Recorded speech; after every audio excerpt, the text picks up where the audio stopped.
Nick, I know you've been speaking to Ukrainians there. How do they see these talks? Do they see them as being abandoned, in effect, excluded from talks on their own country's future? Yeah, Jim, you're joining me, actually. We don't obviously show you live images from behind me during an incident like this, but the noise you can hear is air defences over central Kiev, and while we're not here constantly, this is the closest to the centre I've heard for quite some time, and it comes after a significant barrage last night. Let me just pause, let you hear that.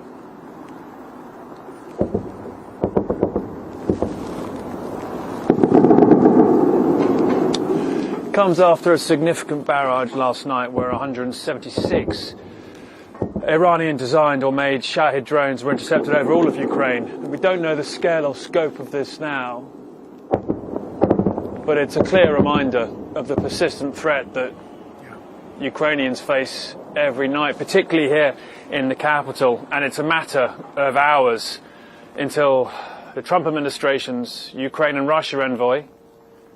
I can hear drones above me here. I'm just going to step in, Jim. Go inside because that does sound like the engine of a drone. And we're going to pull the curtains if you don't mind. Please do, please do. That is the engine of a drone. I'm just going to pull the curtain here. There's a light discipline issue with us, obviously, here. So we just bring this indoors. Yeah, get behind something. Having been in that situation before, get behind something.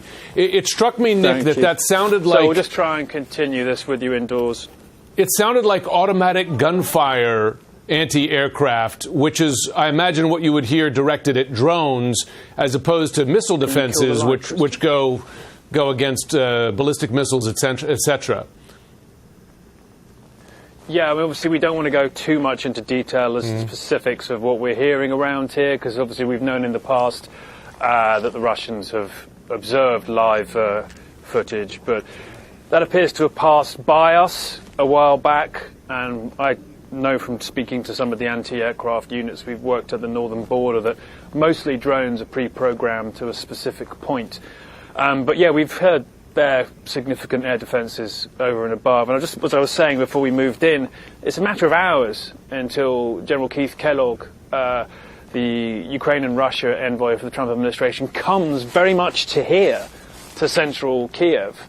And so that noise, as I say, a reminder of what Ukrainians face every single night across the country, that it persists, and that there are no means that the discussions we've heard in Riyadh reduces the threat to ordinary civilian life here inside of Ukraine every single night.